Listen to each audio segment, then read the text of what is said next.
Assalamualaikum warahmatullahi wabarakatuh. Perkenalkan, kami dari kelompok 2 akan mempresentasikan makalah media pembelajaran yang telah kami susun yang berjudul jenis dan karakteristik dari media pembelajaran. Di dalam kelompok 2 ini ada 3 anggota. Yang pertama saya, Cindy Emilia Putri, NIM 201200038. Yang kedua ada teman saya bernama Clara Vika Khodijatul Adha, NIM 201200039.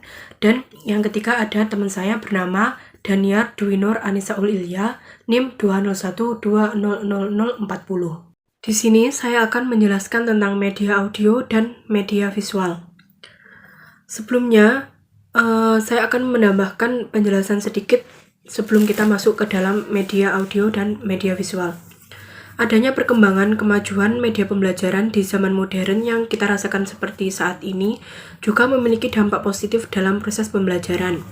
Beberapa penemuan penelitian juga menunjukkan dampak positif media yang dipakai sebagai bagian integral dari proses kegiatan belajar mengajar di kelas. Dampak penggunaan media dalam komunikasi dan proses belajar mengajar adalah yang pertama, penyampaian kegiatan belajar mengajar menjadi lebih standar. Yang kedua, kegiatan belajar mengajar dapat lebih menarik. Yang ketiga, kegiatan belajar mengajar menjadi lebih interaktif atau komunikatif. Yang keempat, durasi waktu yang dibutuhkan dalam belajar dapat dipersingkat. Yang kelima, kualitas hasil belajar bisa ditingkatkan. Yang keenam, kegiatan belajar mengajar bisa diberikan kapanpun diinginkan atau dibutuhkan. Yang ketujuh, menyebabkan sikap positif peserta didik kepada apa yang telah dipelajari. Dan yang kedelapan adalah peran guru dapat merubah ke arah yang lebih positif. Secara garis besar itu sebenarnya media pembelajaran dibedakan menjadi 3 macam, yaitu media audio, media visual, dan media audiovisual. Tetapi bagian saya yaitu menjelaskan tentang media audio dan media visual. Media audio adalah media yang bersifat auditif, artinya media pembelajaran ini hanya mengandalkan suara saja, sehingga peserta didik perlu menggunakan indera pendengaran untuk menangkap materi yang disampaikan melalui media audio ini. Jenis-jenis media audio ini seperti radio, tape recorder, kaset, dan masih banyak lagi. Untuk sekarang ini juga ada yang namanya voice note atau voice recorder.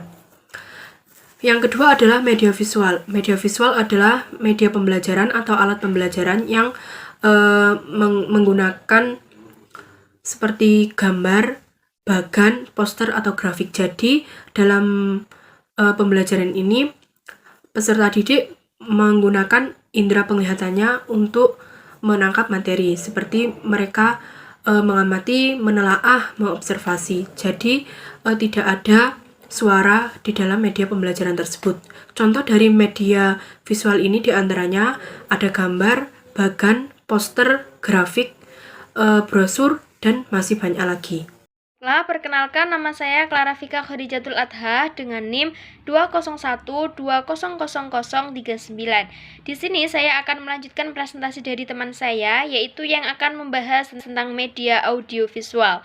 Media audiovisual ini yaitu media yang memanfaatkan indera penglihatan dan indera pendengaran dalam menikmati pembelajaran. Karena dalam media audiovisual ini dapat mengubah kondisi siswa dalam mengembangkan keterampilan, sikap, dan pengetahuan. Beberapa contoh dalam yang termasuk ke dalam media pembelajaran audiovisual ini yaitu ada komputer, VCD, film, dan lain sebagainya. Yang pertama yaitu media audiovisual berupa film. Dalam dunia pendidikan, media audiovisual berupa film ini terdapat menjadi 2 jenis. Yang pertama yaitu film komersial yang berdasarkan pendidikan dan film yang sengaja dibuat untuk kepentingan belajar atau proses pembelajaran. Contohnya, seperti film keluarga berencana, film ilmu pengetahuan, dan lain sebagainya. Dan yang kedua yaitu televisi. Dalam pemanfaatan televisi ini sebagai media pembelajaran bukan terletak pada perangkat televisinya, tetapi terdapat pada pembuatan bahan produksi siaran televisi tersebut.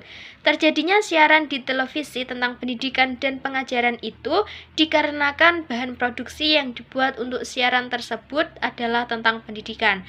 Jadi seperti halnya terdapat dalam televisi itu cara membuat atau cara memproduksikan film tentang keluarga berencana dalam media film tadi. Maka kita diperlukan pengetahuan, yaitu pembelajaran proses atau metode dalam pembuatan film tersebut, sehingga maka dari itu televisi ini dapat dijadikan sebuah media dalam pembelajaran. Dan yang terakhir yaitu ada gadget.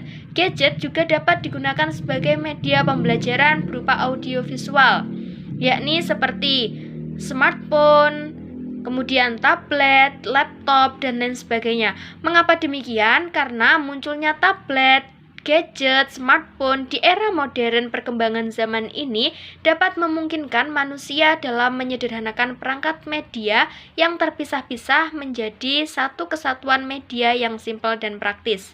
Seperti halnya ketika saat ini terdapat pendidikan dalam smartphone, yakni dalam pembelajaran daring selama beberapa masa ini karena adanya COVID-19 yang seharusnya pembelajaran berlangsung secara tatap muka, maka dengan adanya perkembangan zaman dan perkembangan teknologi, kita dapat lebih mudah memindahkan proses pembelajaran kita yang tadinya tatap muka menjadi dapat dilakukan pula secara tatap maya dan dapat efektif dengan adanya teknologi perkembangan zaman seperti saat ini. Baik, di sini saya Daniar Dwi Nur Anissa Ulilya akan menjelaskan mengenai karakteristik media pembelajaran. Yang pertama yaitu media audio. Media audio memiliki ciri-ciri atau karakteristik pada umumnya yang memiliki hubungan dengan semua aktivitas latihan keterampilan dalam aspek-aspek keterampilan menyimak, seperti konsentrasi dan mempertahankan konsentrasi tersebut, mengikuti petunjuk yang telah disediakan, dan dimanfaatkan guna melatih daya serap peserta didik dari apa yang telah mereka simak atau dengarkan. Kemudian juga mendapat arti dari suatu konteks, tidak menggabungkan kata atau informasi yang cocok atau relevan dan tidak cocok, serta menceritakan kembali ide atau isi dari cerita yang telah didengar. Kemudian karakteristik media pembelajaran yang kedua yaitu media visual.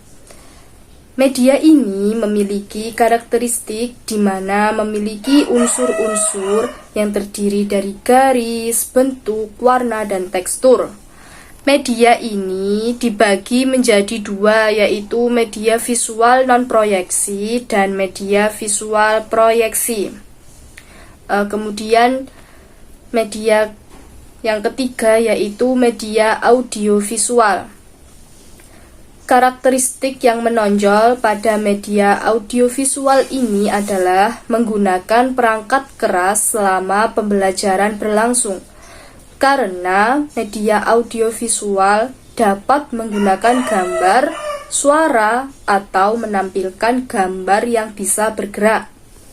Media ini terbagi ke dalam media audiovisual murni dan media audiovisual tidak murni. Media murni adalah unsur suara dan gambar tergabung atau berasal dari satu sumber.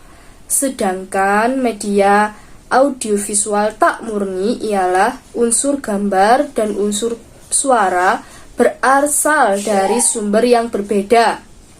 Media audiovisual juga bisa menampilkan objek kontekstual. Planning yang baik pada saat pemakaian media ini akan dapat mengolah komunikasi atau kegiatan belajar mengajar menjadi lebih terarah.